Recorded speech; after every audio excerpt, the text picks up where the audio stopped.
Are we good? Yep. Okay. Hi, everyone. I'm Emily. And I'm Vince. And this is the Lighthouse Lowdown.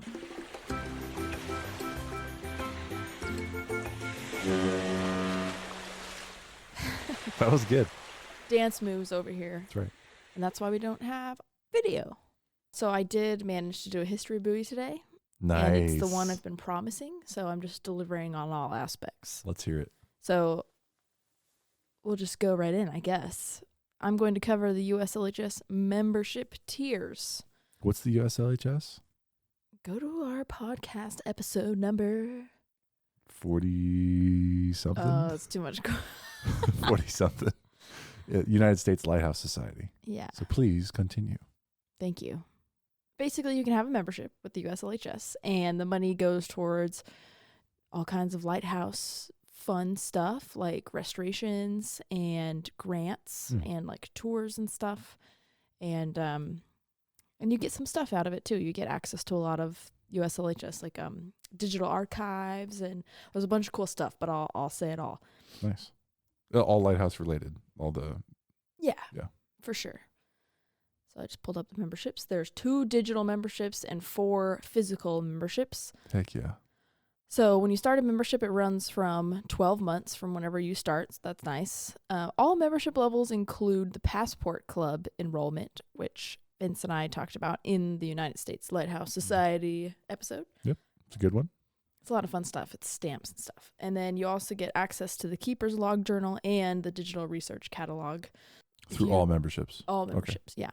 So to sign up, you can go to the membership tab on USLHS.org. And you can also print out a membership form and mail it if that's easier for you. But you can also fill it out online. And then with a lot of the tiers, you get stuff for signing up, and they'll send it to you in the mail just like as normal. So here are the tiers. We got 2 digital. First one's passport level. It's $25 per year.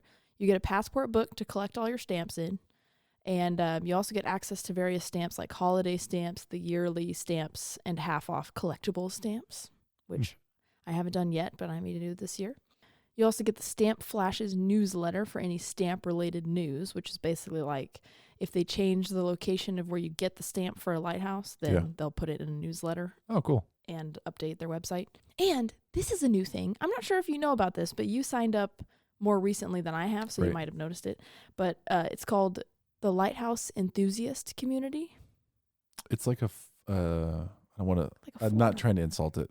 It's like a chat, social forum. Yeah. So it's like a platform where you can plan your trips, keep track of lighthouse visits, and compare your totals, photos, and notes with other participants. It's like the original Facebook wall. Yeah, but it's like you keep track of all the lighthouses you've been to, and then so like you can say, okay, I went to lighthouses in Maryland, and you click Maryland, click the lighthouse, and then you can add photos, what dates you were there, how many times you've been, like stuff like that. And it's super cool. So unfortunately, they don't have all the lighthouses. You know, it's like it's only if there's a stamp for it, then it's probably on this list. Yeah. So like the Milliken State Park one in Detroit, that one is not on this list. So I don't get to count that I went to Milliken State Park. Oh. No, I'm like, oh, bummer. Or like Nomazaki in Japan, of course, it's not going to be on there. But they do have some international lights. Like British Columbia, the UK, there's some, like a couple select lighthouses. When I input what lighthouses I had been to, I'm ranked 485th. That's pretty good. Visits. That's pretty good. But that's the people who participate in the community. So there's a pretty hefty, I filled out 7 lighthouses on there. Yeah. So it's a pretty hefty amount of people on there. You may have to show me. So when I signed up, I know we got more to say, but when I signed up, there was, there's so much. Yeah. Because I signed up for we're going to get to the Keeper membership. So I was able to encompass all of those kind of hatching memberships. So there's a lot. I was excited the most about my patch. Well, I didn't even know about this until I started doing this history buoy. And then I was like, what the heck is this? And it's pretty new, it sounds like. I don't know. Or at least new to you. New to me. I just found out about it. Cool. It's under the resources tab on USLHS.org for people who want to check it out. And you have to like create a password and a login in order to get in. But other than that, there's nothing else to do. Cool. Pretty neat. And so our second digital membership is the e-keeper level, $35 per year. It has all the passport perks plus access to a bulletin newsletter and 10% off USLHS merch. Nice.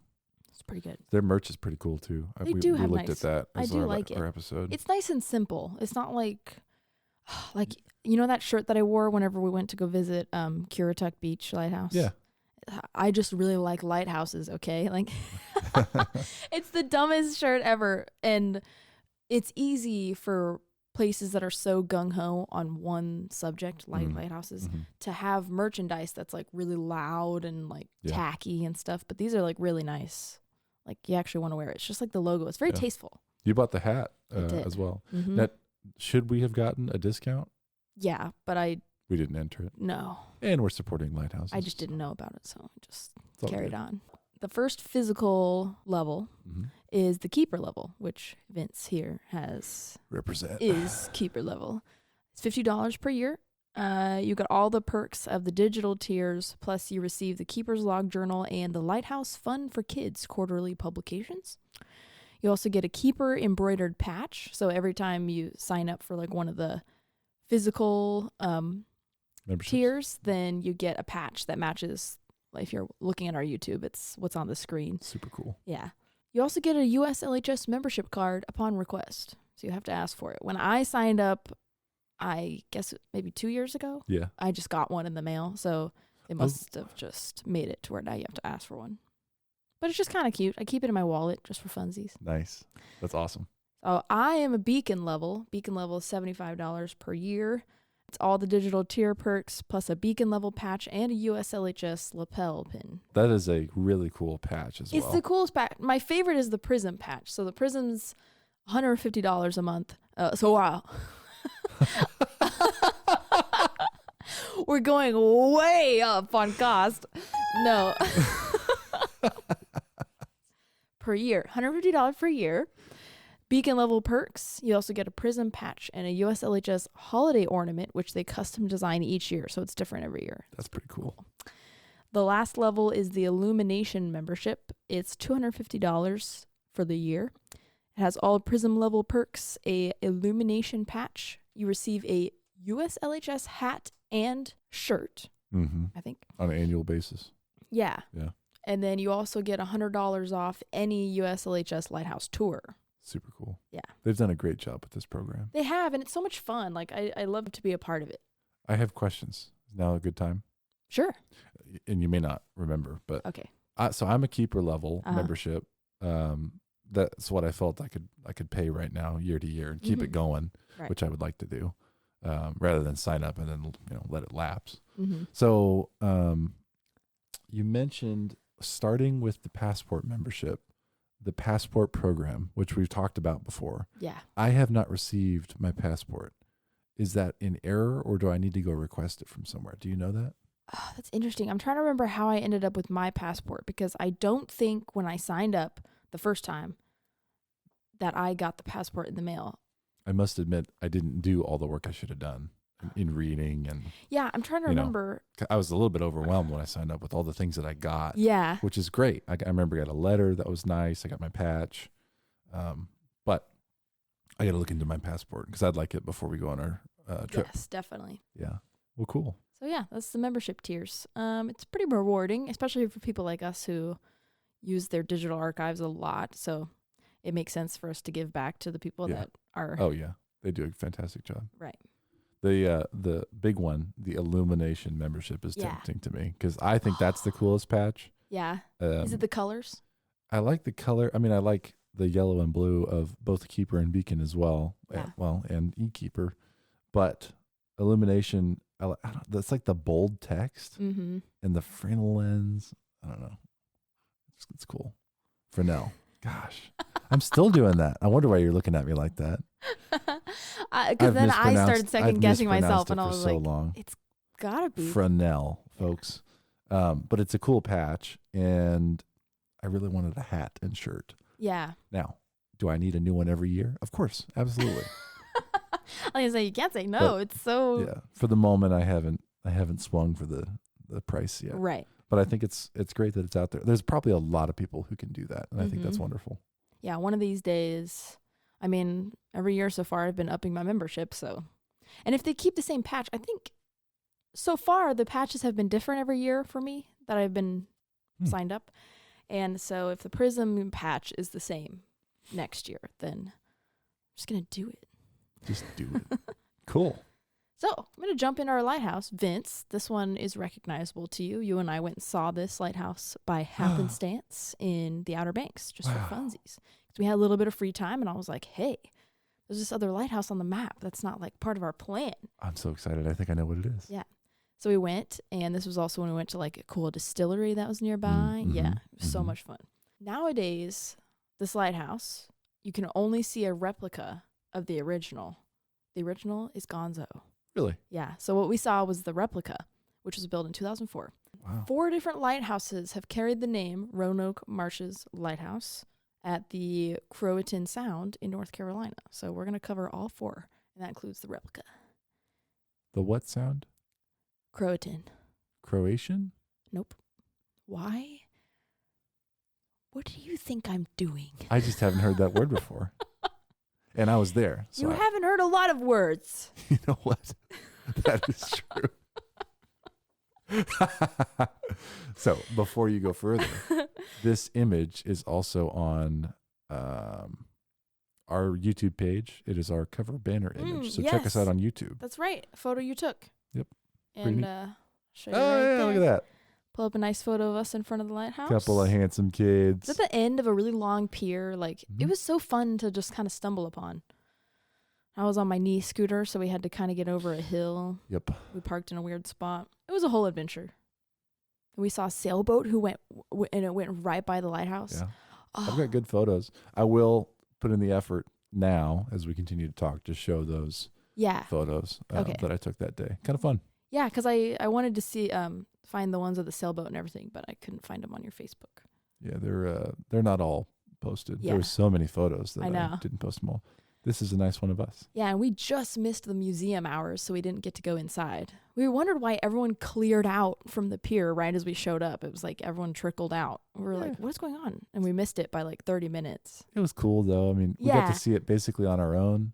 We didn't go inside, and I don't want to step on your content, but peer in the windows. Yeah, we could see the staircase inside. There's a spiral staircase. Yeah, there was a boat in there. A bell. I think there's a bell. I have a close-up photo. I think the bell's right there, actually. Either way.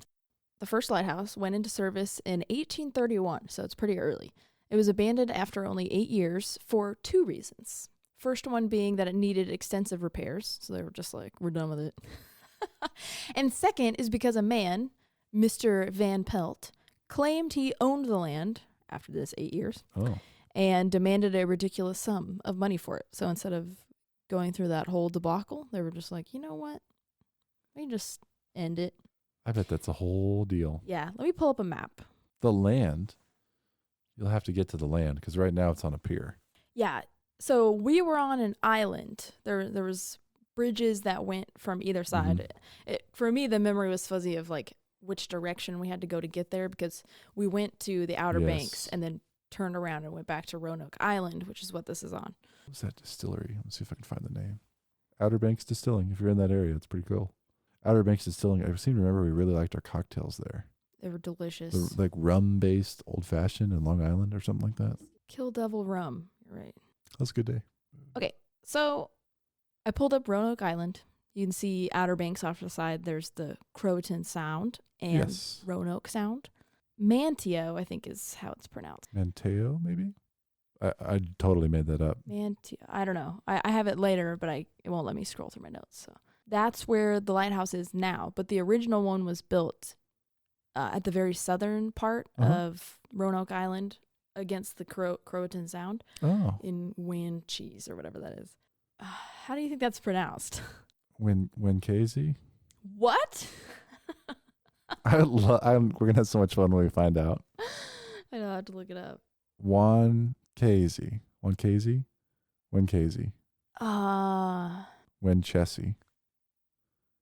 I'm like, Wanchese. Winchessie. That's my guess. Wan cheese. Wan cheese? Is what it says. You're messing with me. All right, Wan cheese. Wan cheese. Now, what is this? Isn't this one of our lighthouses that we saw before? Is that what this marker on Google Maps is? Yes. So that's a Body Island. Oh, cool. Yeah. So it's right up next to it. That whole Wan cheese area is very marshy, and that's how we got Roanoke Marshes. Because there's also a Roanoke River lighthouse, so not to be confused with that. Okay, so I'm sorry, Manteo. Yeah. Is the current location. Manteo. Manteo, I was just so wrong. Manteo sounds like a place, though, doesn't it? I mean, you can call it that if you want. It's probably got a nice Manteo. Fresnel lens there. Fresnel. You got me. So down Wan cheese. Yeah. God, I think you're messing with me. Down, you're gonna record me and use AI to repeat that forever. Down in Wan cheese was the original location in the 1800s. I'm gonna replace our podcast intro sound with you saying Wan cheese. Wan cheese, like a foghorn. Manteo. Gosh. All right. So now, it's been relocated. Yeah. Or the model. How does that work? Was it a replica that was relocated? Or the original was relocated? Why you asking me? I'm gonna tell you later. Oh. But I'm just saying that the original, actually, the first 3 lighthouses were in Wan cheese at the south part, and then the replica was built in Manteo, and I'll tell you why. So, we've already gone through the first one. First one's done. Second one, 1853, a petition was sent to the Lighthouse Board saying they needed a new Roanoke Marshes light because the land where the original light was now being sold for a cheaper price. Oh. So they're like, hey, this guy has finally got some sense, so we should buy it. So Congress set aside $10,000 to build it in 1854, but it wasn't finished until 1858. I don't really know why. Just delays. It's not too long. It's 4 years. Solid. Is that normal in the construction world? In lighthouse world, it seems like it's not that long. We've told some stories where it's taken a long time. They always go over budget. Always takes longer than they thought. Yeah. So anyway, that one. So the second one, I couldn't find what the first one looked like. The second one was octagonal with a lantern room on top attached to the seabed by 7 piles. But it was like marshy land, so it was like pretty shallow water. And I also had a 4th order lens with a fixed white light. Cool. So it was taken out of service by the Confederates during the Civil War, but reinstated in 1863. But within 10 years, the marsh land underneath the lighthouse had washed away, exposing more and more of the piles that it was on. Yeah. About that point, it was in 10 feet of water. And so they were like, we need to either fix this or build a new one. But the support piles were surrounded by cast iron where they were originally in the water. But because the water level changes and corrosion, the wood was now totally exposed and had shipworm. Oh, no. Yeah. So they were totally compromised. So they added a trio of copper piles at each corner of the lighthouse, which it was an octagon shape. So that's a ton of copper piles. That sounds really expensive. Yeah. But to fix all the damage would have been more expensive than a new lighthouse at that point. So Congress set aside $15,000 for a new lighthouse.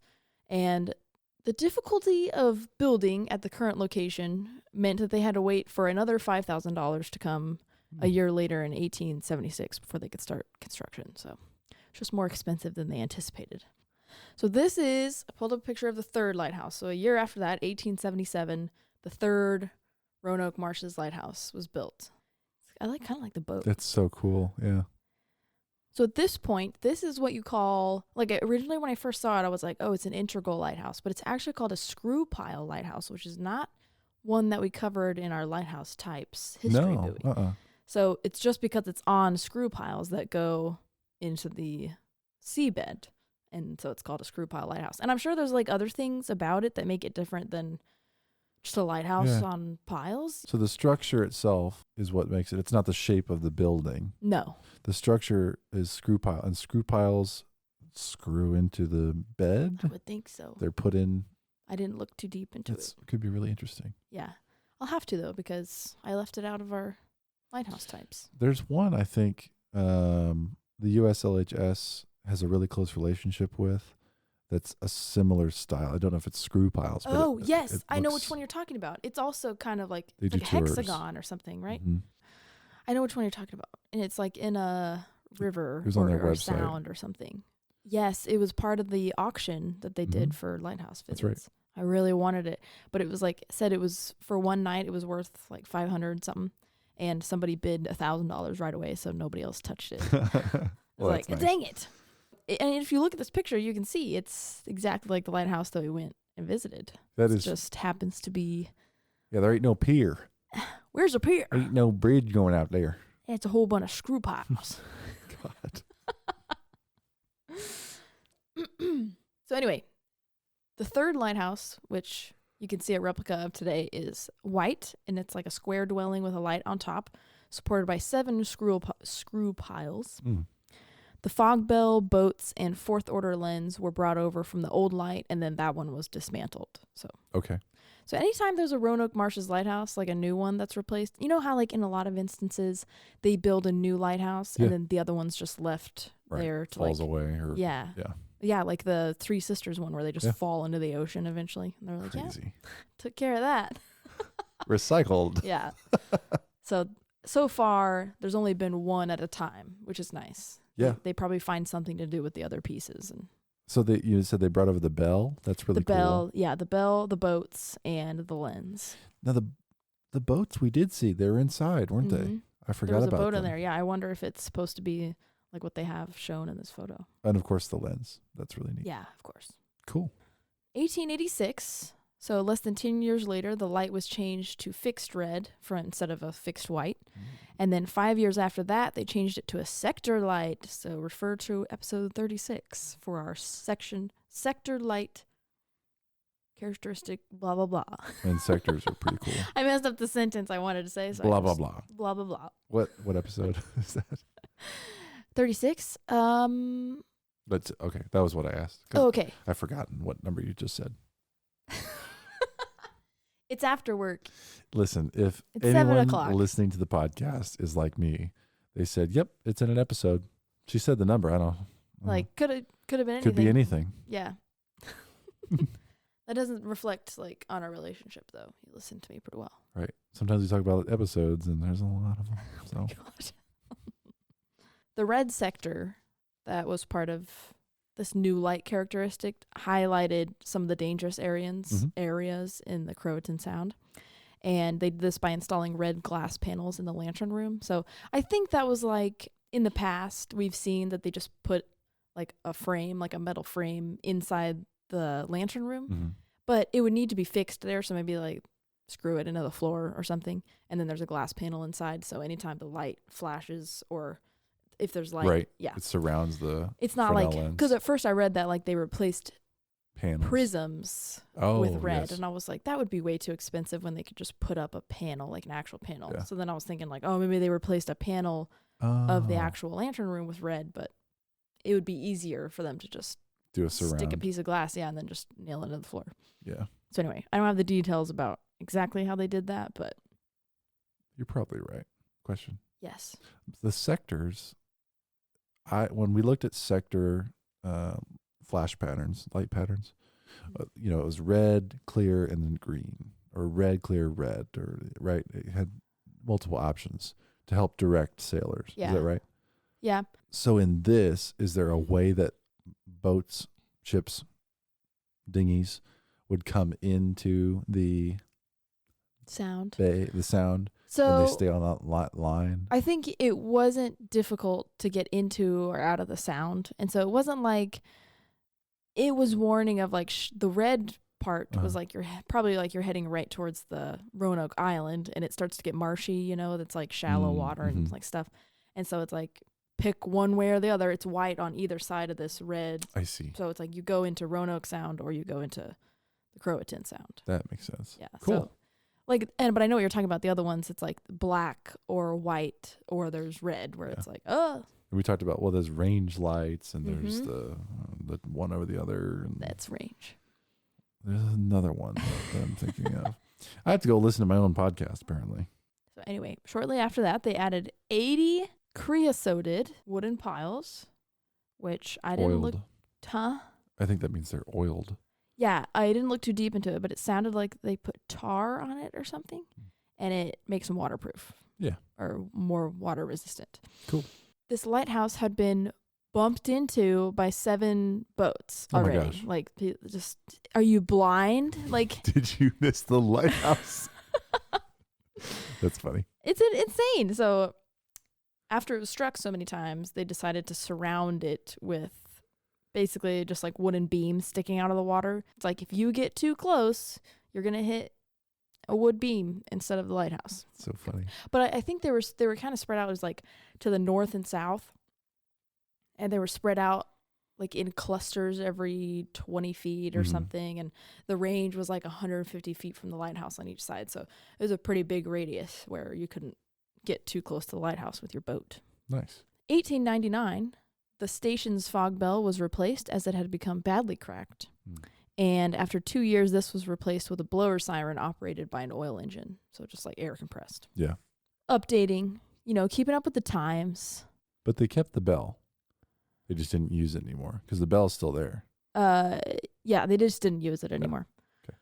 Or like maybe they included it in the replica because that was the original plan, was to have the bell up there. Or maybe that's not even the bell that they used for, maybe it's just a little, I don't know the details.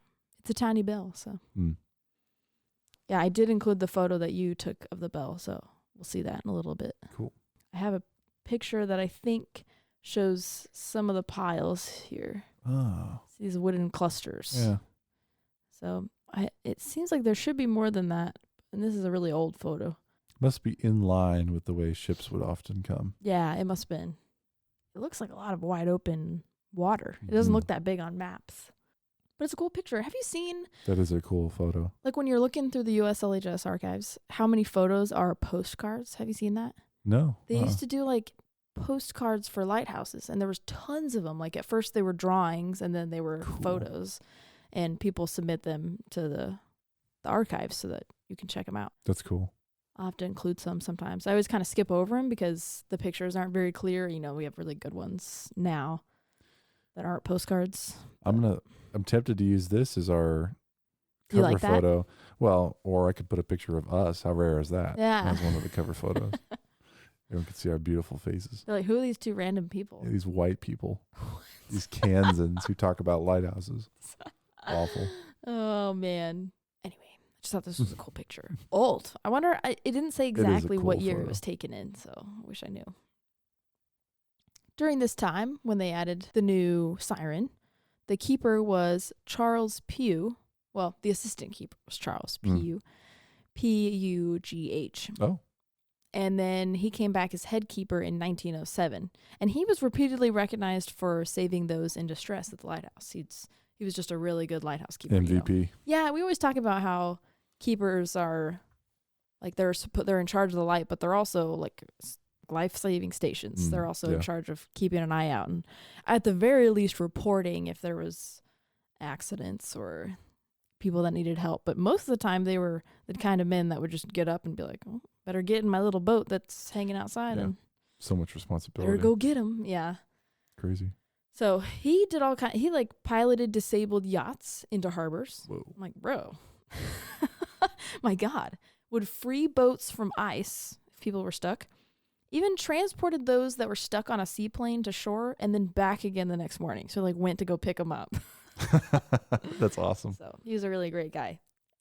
During the last year of World War I, the water froze around the lighthouse, and Pugh didn't get supplies for like weeks, and they just couldn't send anybody to get out there. And there was I didn't put it all in here, but there was a story of like a Navy cook who was just like he knew him or something and was like, I'm getting over there. Like, I'm going to go help him out. So he delivered supplies to this guy. I don't know how. That sounds epic. Yeah, if the lighthouse board was like, we can't help you. It's like, how did you get over here? That's risky too, I'm sure. Good for him. Yeah. So Charles Pugh was awarded a Commissioner's Efficiency Star in 1916. This was something I mentioned in the uniform history buoy, and I didn't make note of what episode that was, but that was a good history buoy. I loved that one, talking about the uniforms. I think it was an earlier episode. So He got another one in 1922 and a superintendent's efficiency star in 1924, which there must have been many more than that because you only get a commissioner's star after you're awarded 3 consecutive superintendent stars. Wow. So he was basically, he was very well kept and he was an excellent keeper. So Keeper of the month. He back was to back. often rewarded for being such a good guy. Now, were these like stars that they would decorate their uniforms with? Yes, pins that they would wear on That's their pretty uniforms. cool. So cool. Very official. And then at the end of the year, they would send them back. So then it was like it's a temporary holder. Yes, for like honor. You got to honor it, and then send it back. That's pretty neat. The first keeper at the first lighthouse, actually the only keeper at the first lighthouse, because he was there the entire 8 years, was Little John Pugh. And so it's the same last name, although you can't assume that they're related just because it's the same last name. Yeah. But Pugh is kind of it seems unique. It seems unique. Yeah. So I don't know if there was any relation there, but it also made me realize that Little John was actually a name. Like, it wasn't a nickname. On the birth certificate, Little John. 2 words, Little John. I knew a guy whose last name was Little John. All one Really? word. Yeah. Oh my gosh. I think of in Robin Hood. Huh? The rapper Little John. No. Oh, no. No, I'm thinking about. Robin Hood? Yeah, the bear, Little John. Oh, I forgot that character. Robin Hood and Little John walking through the forest. I think it's Little John, isn't it? Now I'm confused because there's a Prince John, isn't there? What's wrong with me? Let's see. Robin Hood and Little John. Okay, so I was right. How does that go? Sun, the other one. Walking through the forest, laughing back and forth to what the other has to say. Thank you. Okay. Moving on. The lighthouse, the third one, was decommissioned by the Coast Guard in 1955. I can't remember exactly what happened. And because I feel like that's a pretty good spot for a lighthouse. Because the island you have to split around the island to go into either sound. Right. You'd think you'd want a lighthouse there, but maybe it was just because it was hard to get out to because you'd have to row. You can't walk to the lighthouse. I don't know. But anyway, they decommissioned in 55 and they suggested the town of Manteo purchase it and relocate it. What did I say? Relocate. Relocate. Relocate. Oh, we never record at 7. 7 o'clock. It's not 7 o'clock. 7 o'clock. Oh my gosh. We got to go to bed in an hour. Oh my gosh. What happened? Relocate it to the town waterfront. So I'm not really sure, and I was almost, what is that, Canadian waterfront? I don't think that's Canadian, but I've heard people say that. You get a wash down. Waterfront. That was my football coach. I don't think he's Canadian. He's just redneck. Oh no. Okay, I'll just follow my notes. I am interested. Why Manteo? Why did the Coast Guard say, hey, maybe it's the only major city. It seems the major town on this island. So you should take it. Where it's at now, and I don't mean to step on your content again, but it's a nice downtown. Remember how it's nice stores? Yeah, an old downtown. Beautiful condos and apartments. Mm-hmm. A historical downtown is what historical and looking expensive. Very nice. I don't mean that as a criticism. Yeah, looks like but a wonderful, really nice. place. Flowers planted in every space, and everything's painted white. It's not dirty. It's very clean. Potentially, there's a history there of that was the trade spot. Center. Yeah, true. The what is it? The harbor, because there was a little bit of harbor there. Yeah. Yeah, the sailboats. Yeah. Had to go somewhere. That might be true. I don't know. I'm guessing. But before Manteo could purchase it, an Elijah Tate bought it, some random civilian, probably with money to spare, and cut the lighthouse from its foundation and placed on a barge to deliver to its new home. So just lighthouse sitting on a barge. However, just as it was on the move, rough seas literally toppled the lighthouse off of this barge and it sunk into the sound. No way. Yeah. And I couldn't find an approximate location of where it is. So it's just dunzo. That's twice now I've said that in this podcast. Dunzo. 1, 2, 3, Dunzo. I wonder if it totally was destroyed or if like the lighthouse itself sank to the bottom. Yeah, well, in the couple of like that's crazy. Couple of sources, toppled is a word that makes it seem like it didn't fall apart or anything. It just slid off the barge. Sure. So anyway, that's just like lost. Can you imagine? Jimmy, did you do those ratchet straps? I figured. Right. This guy, he bought a couple of other screw pile lighthouses in the area as well. Elijah was collecting lighthouses. Elijah, yeah, he was like, you know what really makes me a lighthouse enthusiast is to own them. And he cut it off. Put him in my backyard. Next to my Hummer. Yeah. He put him on a barge, and then his barge didn't sink, but it lost the lighthouse. But it rocked, and I guess... That's embarrassing. Yeah, what did you have it on wheels? Don't know, and we'll never know. Could make a cool t-shirt, a lighthouse toppling into the ocean. RIP Roanoke Marshes 3. The SS Elijah. The third. So the town of Manteo did not give up, and they decided to build a replica as part of their 1999 centennial celebration. Okay. But due to funding delays and a couple of hurricanes, I should not laugh. I'm it sorry. was pushed back past the centennial moment and instead was built in 2004. So it's a lot of time. But they made it happen. We almost saw it 20 years later. I know. It's crazy. I know, and it was. We were like, why is it 2004? Like, why do they build lighthouses that I forgot late? about that. It was so early we didn't on. know yet. Yeah. I mean, Outer Banks was episode 10, so. So cute. Been fun. We've come so far. Yeah, we do slightly better job at this point. We have a system now, at the very least. Marginally. So anyway, they built this replica where the wastewater plant used to be for Manteo. I got a little picky. They had a what? What? A wastewater plant at the end of the pier on the water. Oh my gosh. Isn't that wild? I thought it smelled like shit. No. You. No, it was beautiful. Yeah, so cool little photo. I am glad that they relocated that. Yeah, because you know that was just like being discharged into the water. The fish loved it. Ew. Oh, yeah. Disgusting. Good fishing right there. Moving on. The Coast Guard loaned a 4th order lens for display in the lantern room so you can like climb up and go and see it. Very cool. And you can go in and check out their museum, which we talked about, run by the Roanoke Island Maritime Museum. I can't believe. And here's some photos you Wow, took. who took those? They're so good and so clear. See, we actually had a great opportunity I with really nobody else on the pier. Like, it turned out really nice. Yeah, it was carefully timed. I was waiting for people to walk out of sight, but that's normal. What is that year on there? Does that say 19? I don't know. It looks like it says U.S. Coast Guard 1948. I almost hit my face on the microphone. 1948. And that was 7 years before they decommissioned it. So I wonder if the Coast Guard was like Decommissioned the the old one. Yeah, I don't know about this. A bell would have been lost with the lighthouse. So is it a replica? Yeah, it's all a replica.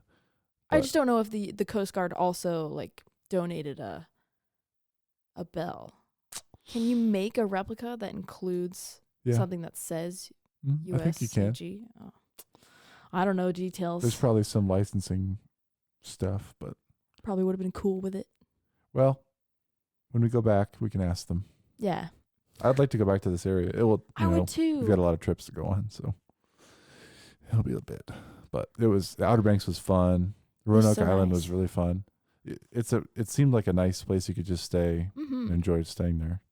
Yeah, and I remember we said that whenever we went and saw this area. We were like, oh, we should have stayed a night in this little town and seen everything, but we just didn't know. We just didn't know no better. Well, and on the map, as we saw, it's not far from Nag's Head, which is another very close, busy place for the area.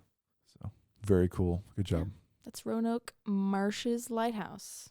So I'll have to cover Roanoke River sometime. It's different, which is nice. Like visually, it's a pretty different lighthouse. Also screw pile. What's this lighthouse on screen? That's the lighthouse Lowdown logo. All right. Well, that's what I got. Very good. Everyone check out our website, thelighthouselowdown.com. You can also send us an email at thelighthouselowdown@gmail.com, or you can also send us a message through our website. You can watch our videos on there. Also, you can go to our YouTube. I'm pretty sure if you click on a video on our website, it'll take you to YouTube. Yep. So you can do either way like that. We have a LinkedIn. You can check out our Instagram. And we hope you enjoyed listening. Got lots of cool things coming up. And we'll catch you next time on the Lighthouse Lowdown.